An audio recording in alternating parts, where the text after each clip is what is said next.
I believe that there are two types of people.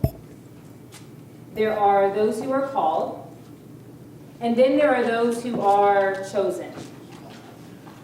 Now, I see you nodding your head, so many of you know the phrase, right? Many are called, yet few are chosen. What you may not know is the difference between the called and the chosen. Have you ever really thought about it? You see, I believe that if many are called, yet few are chosen, that the difference between the called and the chosen is that the chosen choose to answer. So if chosen people choose differently, how am I choosing? The difficult truth that I came here to deliver to you today is that many people think they're chosen when they've only been called. So there really are two kinds of people. Look at your neighbor and say, two kinds. There are two kinds of people. There are the called, and there's the chosen. There are lookers, and then there are leapers. There are dreamers. And then we have deciders. You see, chosen people choose differently. I firmly believe that decisions create our destiny. Our decisions determine the future that we have or the one that we don't want. A lot of times we blame or assign our current season based off of who's around us and what's around us, as opposed to the idea of embracing personal responsibility. What if what God was waiting for was for us to be more responsible for what we've already been given? So there are two kinds of people, and I'm going to talk to you today about how chosen people choose differently, if that's okay. I have three people who said, that's I.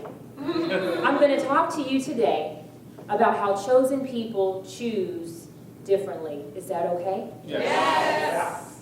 Because I don't believe we're here just to know we have a calling.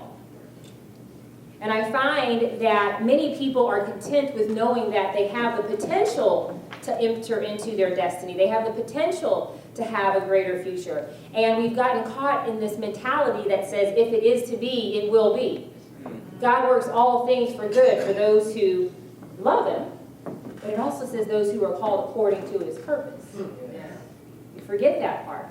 And so I'm wanting to maybe ignite this frustration, this sense of urgency, where you stop playing with grace, and you stop playing with your anointing. You stop playing with your purpose. You stop playing with your destiny, assuming that just because it's available, that it's automatic. Not the case. We don't necessarily enter into all that is available to us just because it's there, because that would make us spoiled little children. And many of us are operating as though we think we're chosen, but really we've just been called. So I'm going to talk to you about the three areas in which chosen people choose differently. But before I do that, I want to kind of explain to you why I think that we choose the way that we do. So case in point, this whole concept that decisions are what create our destiny. Two young boys really, were raised in the home of an abusive, alcoholic father. Their mother died at childbirth, and the father was so angry, frustrated, and really resentful that he took all of it out on his boys, on his sons. If you walked into the house before you could even open the door to make it in, the stench of the house would meet you and greet you before you walked in, because it wasn't well kept. It was dirty, it was filthy, it was an angry place, a dark place to actually live in. And these two boys were twins, and one of them was addicted to information. He loved to learn. He loved having a book and learning how to better his life. He saw something bigger, and he found that books and information taught him to actually believe in what it is that he was seeing, not around him, but inside of him. And so he would gather a spot in the kitchen where there were maggots in the sink, and debris piled up all over the place, but he would clear the debris just enough so he could have a place to read. Now his twin brother, on the other hand, totally different experience. He was looking not for information, he was addicted to affirmation. And so he found himself hanging with the wrong crowd, in and out of juvenile detention facilities throughout his childhood, and by the time he was 21, he was on trial for a serious crime, potentially facing a life sentence in prison.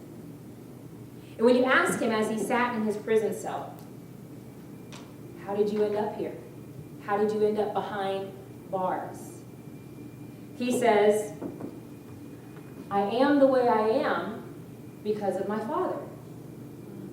Well, when you ask his brother, the one that was addicted not to affirmation but information, how did he end up getting a full scholarship to law school at Harvard and become a very successful, impactful, and influential attorney?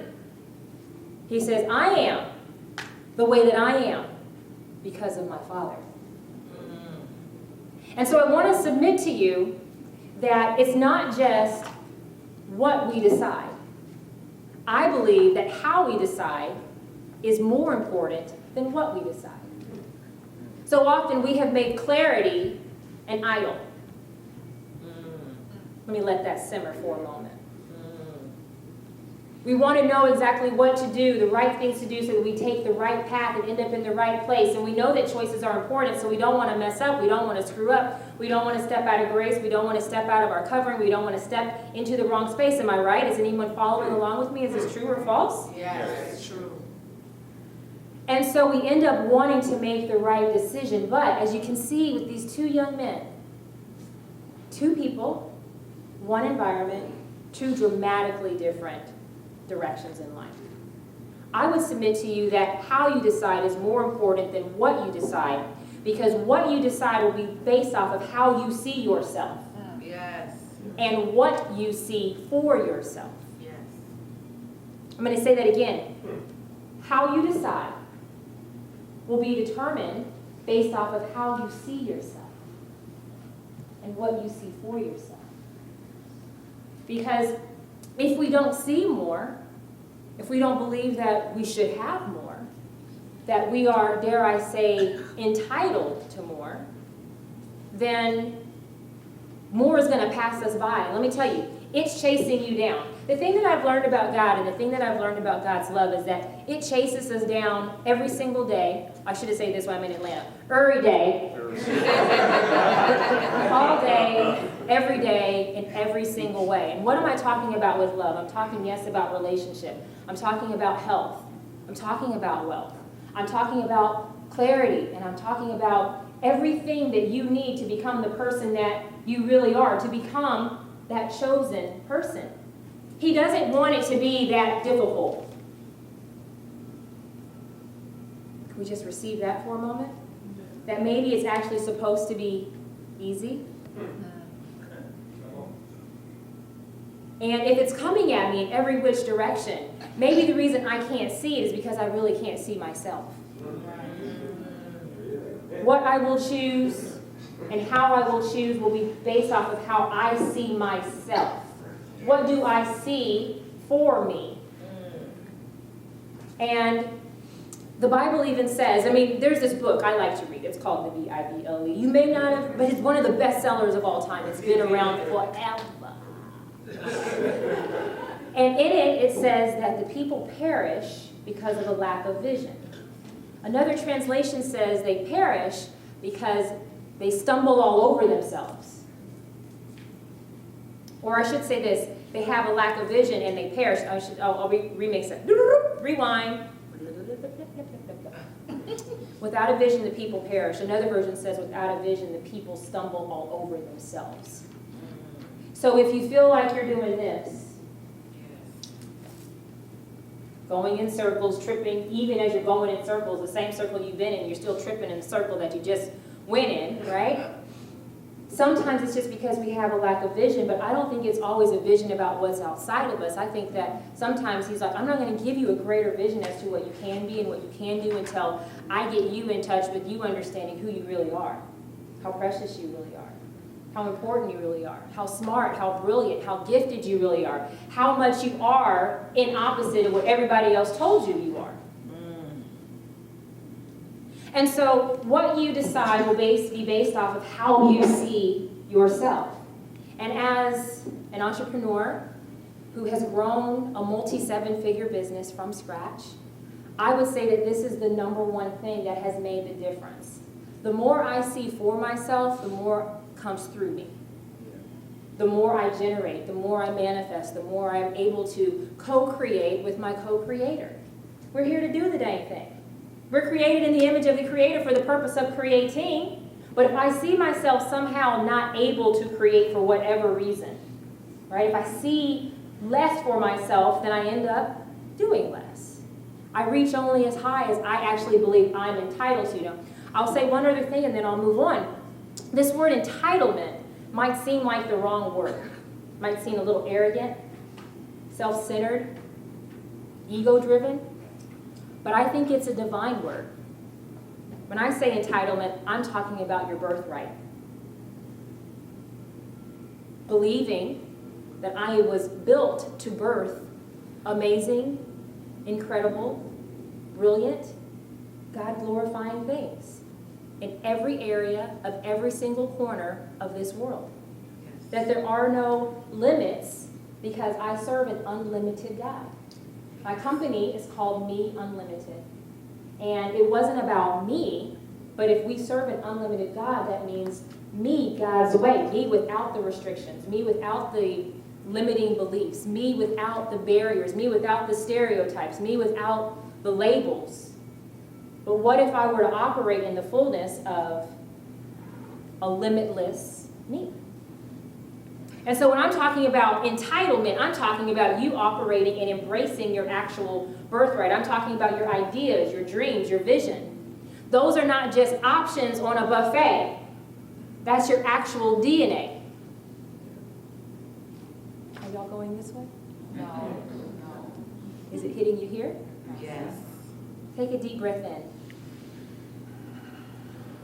When I'm talking about your birthright, I'm talking about what you're really here for. Chosen people choose differently.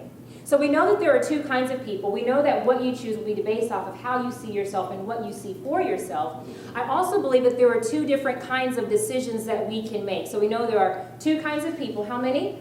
Two. How many? Two. And now I'm submitting to you that perhaps there are actually two different types of ways that we make those decisions. I learned this very personally at the age of 11 years old. I was sitting in the living room of the house that I grew up in Dallas, Texas, North Dallas, in the suburbs. All white neighborhood, the only chocolate girl, but also only chocolate family on the street. My brother and I were 2 out of 5 African American kids in the entire school. And I was used to being by myself. I was used to being alone. I was used to being, just different.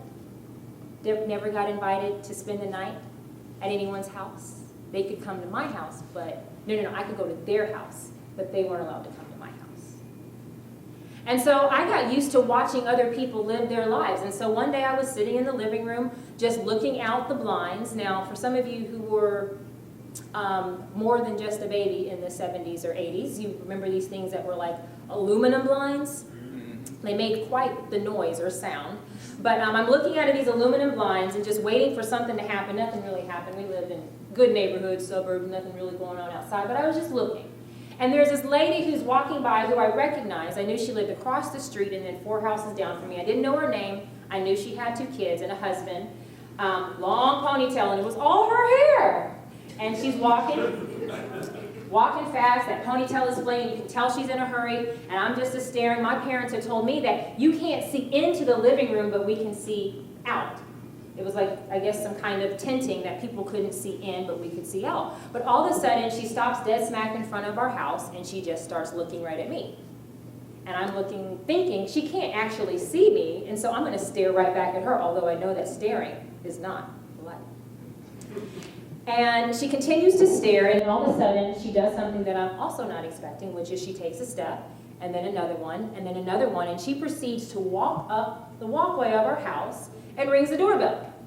And as my dad shouts from the back of the room, I'll get the door, I'm thinking, is there a scenario where I could possibly be in trouble for staring at somebody through the blinds? And she proceeds to explain that she just needs a babysitter for her two kids, boy and a girl. My dad says, do you want to do this? I'm like, yeah, sure, I'll do it. I've never done this before. And so in the next 5 minutes, between the time that she rang the doorbell and the time that she left, she explains to me how to make sure that her house does not burn down and that her kids do not end up in the ER, and gives me all of this information to an 11-year-old, how to watch her. I don't know, maybe they were 4 and 3 at the time, something like that. And she's out. And so I'm watching these two kids. I'll fast forward 2 hours later, she comes back home. And she says, how was everything? And I'm thinking, you know you raised Bebe's kids. You know exactly how my experience was. But somehow I managed to put the kids down to bed. Now, mind you, they had never met me before. Put them to bed, cleaned all the toys and the disaster everywhere, and had everything in a nice peaceful state by the time she got home. And does anybody happen to have like a $1 bill or a $5 bill on them by chance? Pull it out, pull it up. Money, money, money, money. Actually, we have to put this. Got a 1? Who's got a 5? 5 on it. Thank you so much. So she says, I forgot to go by the bank, and she pulls out, the value stays the same, even though I'm crumbling up the money. She pulls out this $1 bill and this $5 bill. And she says, I forgot to go to the bank. This is all I have, a 1 and a 5. Which would you like choose? And my 11-year-old self, thinking about how much work that I did on very short notice for 2 hours, I probably wanted to say, I would like both, please. But I felt too polite to do that. Too polite. And something in me felt greedy for wanting to reach towards the 5. And so because I felt uncomfortable about reaching for more, because I hadn't even thought about what my compensation might be, I was just trying to serve. Instead of reaching for more, I settled for less. And she even asked, are you sure? As I reached for it, she said, are you sure? And I said, I'm sure. Now, mind you, at 11 years old, as the only black girl in her class who was labeled a problem child, labeled as too much, labeled as someone who had a, what do they call it, citizenship problems, the checks on the boards. And it wasn't just that I was labeled a problem, I felt like I was a problem, like I was a burden. And so I didn't want to be out of order, I didn't want to be another burden, if you will. And so it seemed like the right thing to do to actually reach for less. And my question for you, as we understand that chosen people choose differently, when is it that you started reaching for 1s as opposed to striving for 5s? When did you start settling for what seemed like the polite thing to do, the polite thing to be, the polite way to show up as not to offend other people, as not to have people look at you as though you're demanding too much or wanting too much or being too much, as if that's even possible when you come from an all-encompassing God? When did you start settling as opposed to allowing more into your life?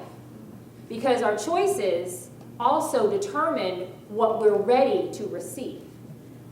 They showcase, they're a mirror of what it is we believe we deserve, what we believe we are entitled to. Yes or yes? Yes. And so this idea of less and more isn't about size, it is about significance. Because a chosen person is someone who's able to operate in what I call significance-soaked success. And if we don't realize at the most basic level that when we don't allow the opportunity for more to enter into our lives, when it's even right there and presented in front of us, if we don't allow that, we're saying, I'm not ready to align with the more that's available. I'm not ready to actually receive it and to embrace it, and then we keep praying for it, and then when it shows up, maybe in a way that we were unprepared for because we didn't know it was going to happen as quickly as it did, we actually turn it away. And so how we decide, I'll let y'all settle up for these. Okay. Know now that there are two types of people, and we know there are two types of choices. We have choices where we settle, and then we have choices where we align with more. And when you align with more, it's actually still a choice. Chosen people choose differently. Choices are the one thing that God does not do for us. When we say yes, Y-E-S, your experience shifts. Wow. It can shrink if you say yes to the smaller. It shrinks every time you settle. Every time you play beneath your birthright, you shrink. It can expand, though, when we align with more. And so we know there's two types of people, two types of choices. I want to share with you really quickly these three areas where we have the opportunity to even make choices. So I learned this.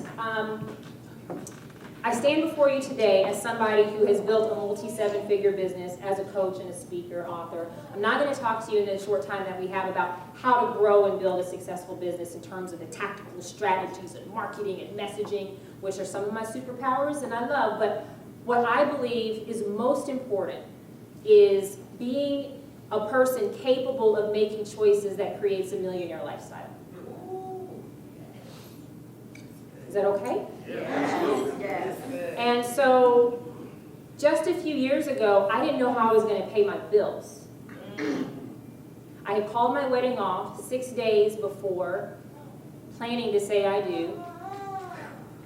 This gets a little hard being in this space. This hotel was the host hotel where all my guests, I've told this story before, I didn't think it was okay, it's just to know how far I am on the other side. Thank you, baby brother. This was the hotel where all the guests were planning to stay. And the morning when I called the wedding off, I won't tell you the whole story. You'll have to read the book that comes out January 1st, 2018, and it'll be all in there. But this was one of our first appointments that same morning. I had woken up that morning thinking I was going to show up at this hotel to do a final walkthrough. And that didn't happen. So I called my wedding off 6 days before, but prior to that, I had shut my business down, a very successful sports agency managing professional athletes in the NFL and the NBA. And it had grown to be the fastest growing women-owned sports agency in the country. And I let all of that go for love because someone asked me to be their wife.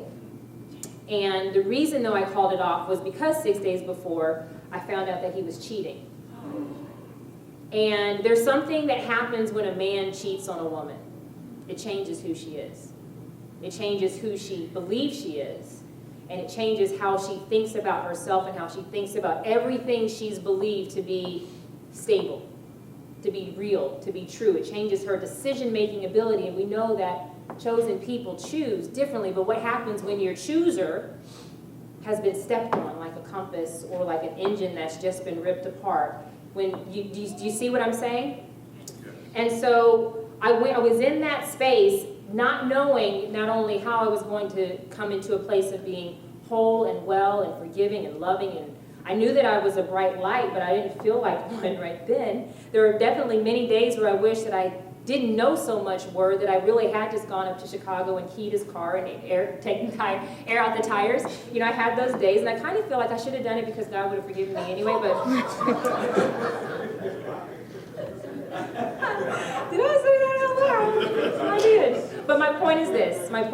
I went from being in that space, not knowing how I was going to pay my bills, with a Georgetown law degree, with everybody knowing, how successful I'd been. There's some people in this room who knew me during that season as well, and feeling so dumb for being in a position where I had this very successful company, and now I don't even know how I'm going to pay my bills because I closed my business down for someone who I didn't know was cheating on me. And so what I'm going to share with you are these are three areas of choices that I made then that have enabled me to build a multi-seven-figure coaching business, and also to be in a season right now where my husband and I are I did get remarried. I got married to the right man.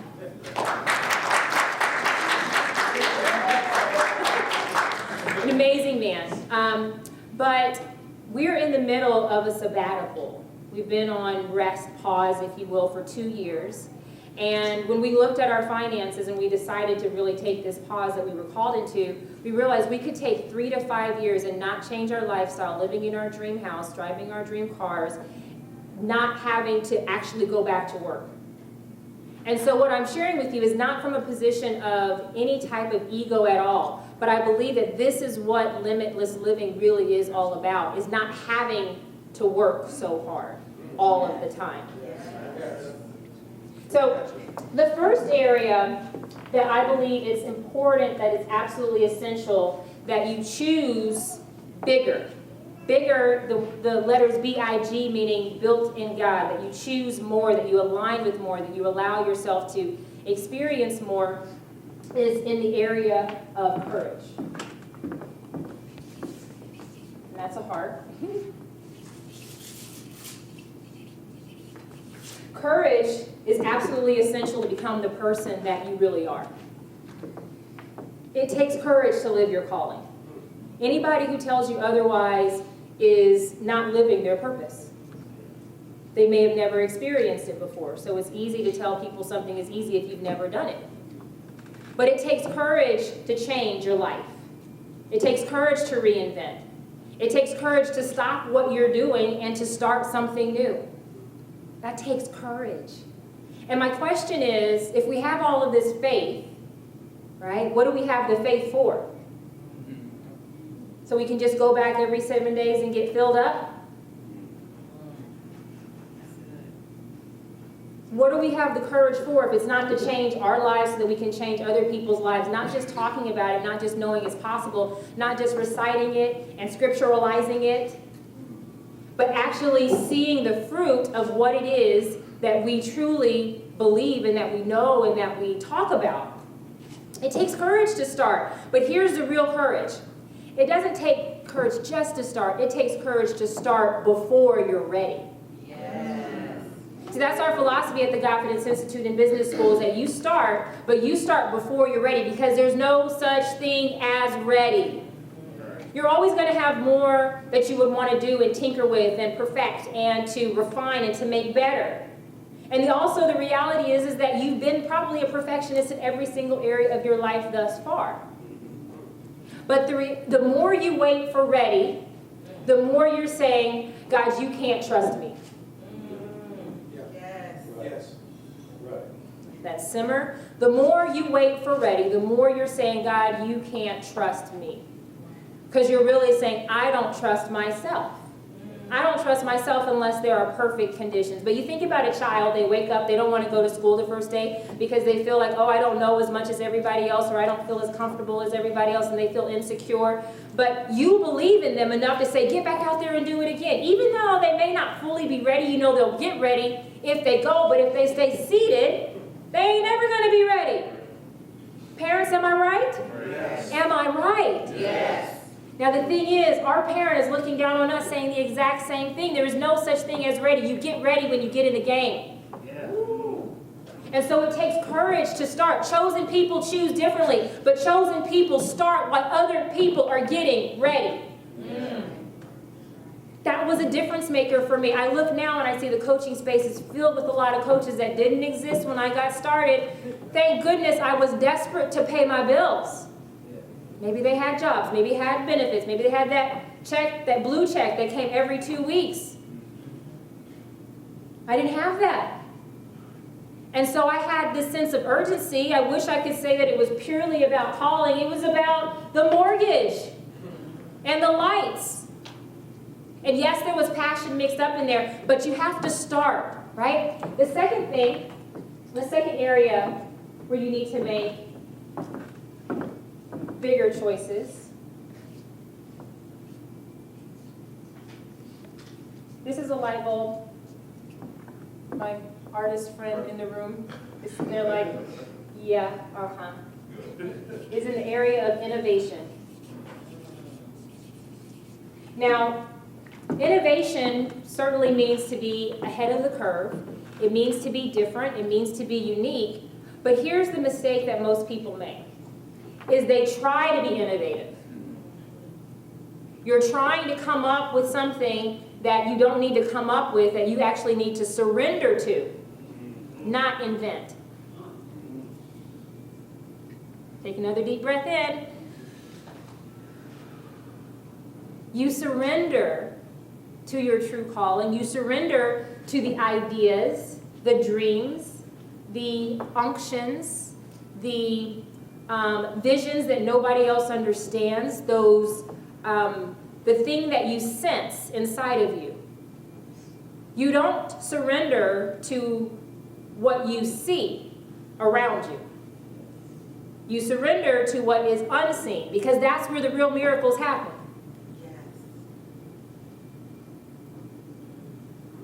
It's in the unseen.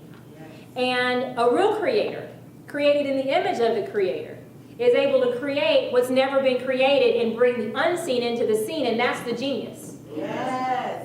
That's good. That's the brilliant one. That's the brilliant person. That's the brilliance in you that you're suppressing by looking at everybody else. And I'm so annoyed with how prevalent social media is today, because it's given you an excuse to be a voyeur. You're no longer looking behind blinds. You're looking on Instagram and Facebook and Twitter and Snapchat. Right? So we have now become voyeurs, and we're looking at what's out there, and we're trying to compete with what is seen, but that is not how God ever moves. He never will. He never has. That's just not how it's going to happen in your life, in a way that is going to be limitless, and a way that's going to be, you won't be scared if I say the word anointed. Yes. If you want to be able to make a difference and you want to be able to change, it's not about what you see, it's about tapping into the unseen. And when you do that, it's naturally innovative, because guess what? God doesn't give you recycled ideas. Am I right, Chris? Yeah. He only gives you the fresh. He only gives you the best. And so when you're thinking, oh, it's not as good as somebody else's, that's because now you're relying too much on your eyes as opposed to your vision. You're relying on your eyes as opposed to your sight. You know what kind of sight I'm talking about? And so innovation isn't something that you have to try to create. It's something that you surrender to. And the last one, where chosen people choose differently. The third area is, I couldn't actually think of a symbol, a graphic for it. The word for the area is rest. But because we're so not used to it, we don't even know what rest looks like. So I'm going to put two eyes like the deer in the headlights. These are eyes, not boobies. Rest is something that we may not know what it looks like, but it's necessary to a major shift. And I'm sitting in a season now of being in a place of rest. It's so good to be in this room and be in this space, and to remember how awesome it is to be in the mix of transformation and breakthrough. But you can't give what you do not have. Yes. You really can't. And we have learned to operate on fumes as though it were normal. Sundays have become work days. We actually feel guilty for stopping and pausing. Yes? We feel guilty when we're not doing something. Now, there is a need not to be lazy, but there does come a time where it is important to pull back, to get into a place of stillness so that you can pause and be sure that you know, that you know, that you know. That you can just rest in your power, you can rest in who you are, what you're called to do, who you are assigned to, and can't nobody on the planet tell you any different. That's from my grandmother, Nancy Cloud. You cannot get to this space and this place if you're chasing other people's tails. You were not built to chase. Everything that is supposed to be in your life, God has designed you already to attract. But sometimes we're so busy that we can't receive it or see it. And we're trying to compete, we're comparing. We're even comparing ourselves today with our regrets of yesterday. I felt that really important for someone over here in this side of the room. Don't even know you, but I feel it very strongly. Yes? The regrets of yesterday, Just have to let those things go. And you can be resting in terms of not doing something physically, but your mind is still worried and busy and active. And so these three areas are what I have learned about what it takes to have significance-soaked success, to operate truly as a chosen person, not just somebody who is called. And to be able to be in a position where you have a God-glorifying level of impact, where you also win. I believe that believers are built to win. Like this whole idea that it's somehow divine and holy for us not to win, that's really a bad brand that we're representing of God. So we're built to win.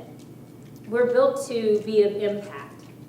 But in order for us to do that and to end up in a place where we have joy, we have health, so important, where we have wealth, and we truly have impact, and we enjoy the process.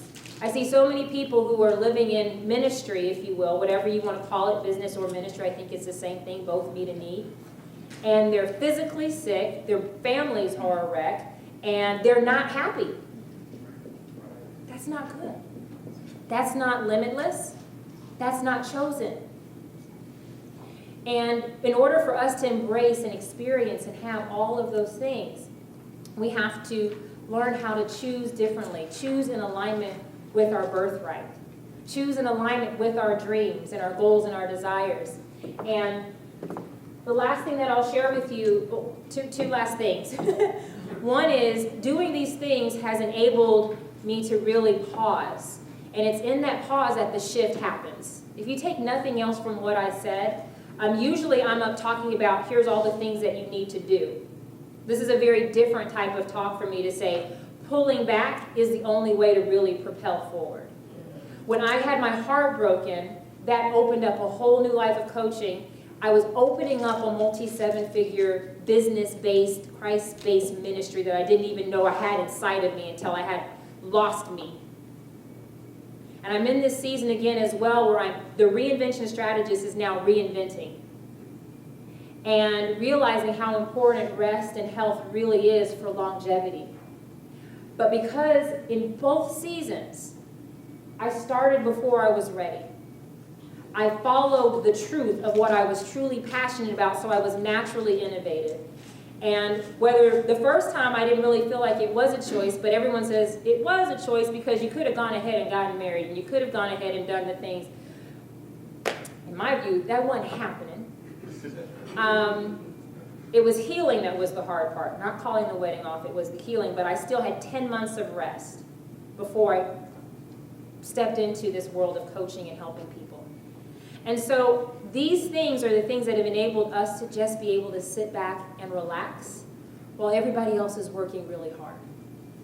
And my prayer for you, if it's okay that I have one for you, my intention for you, is that you would be able to operate in a place of ease and not effort.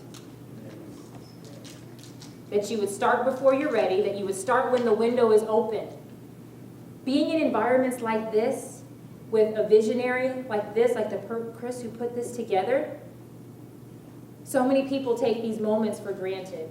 And they come in and they leave the same because they think this is just another piece of shelf help, a live experiential shelf help, as opposed to shift help.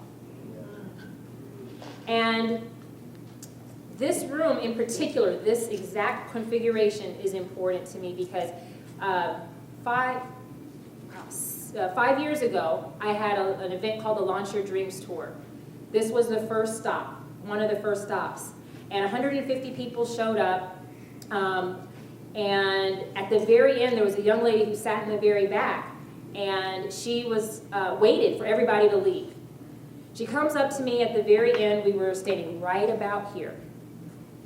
And she says, Marshawn, and tears are rolling down her face. She says, you changed my life. And I said, thank you. A lot of people had said that. I was like, you're welcome. God bless you. I'm so glad. What'd you take away? And she says, you don't understand. You changed my life. And she couldn't find the words, so I just hugged her. We prayed and talked to her a little bit more, and then she was on her way. I saw her again a year later at a place where I was speaking. I didn't remember her right away. But she reminded me of how she sat in the back and how she came up to the front of the room at the very, very end, and she said, I kept trying to tell you, you changed my life. And then I remembered her face. I remembered her tears. I remembered her yellow blouse with her black blazer. I remembered everything about her in that. I remember how her hair looked. And she said, what you didn't know was that morning I had planned to commit suicide. And I had written the note. I got in my car and I drove to this park, which is where I was going to take my life. And when I got to the park, the gates to the park were closed, which had never happened in all of the years that I lived in the city before. And she's like, she didn't know what to do next. She picked up her phone and checked her email, and there was an email. She said, there was an email from you where you said, see you soon. This is where I gained a holy appreciation for marketing. She had an email from me saying, see you soon, and she realized that she had bought a ticket to the Launch Your Dreams tour in this room. She sits in the back, listens to me talk for 4 or 5 hours, who knows what, on a flip chart about dreams, purpose, vision, how your mess is your message, how your drama really is just directing you to a greater destiny, how God is trying to open up something inside of you. It didn't happen to you, it really did happen for you. And she said, when I say you changed my life, you saved my life. And she handed me her book. And she says, it clicked for me that day that I felt like I was at the very end, but it really was an entirely new beginning. I now have a program where I work with young girls who are dealing with depression and rejection. And this book just meant like it was its own little Bible. And the last thing I want to leave you with today is that you really do matter. Renaissance is a place of rebirth. This is also the place where I got engaged. Wow. And so I want to encourage you to start where you are, to use what you have, knowing that what you have is already more than enough. So walk as you already are, as chosen. God bless you. Thank you so much.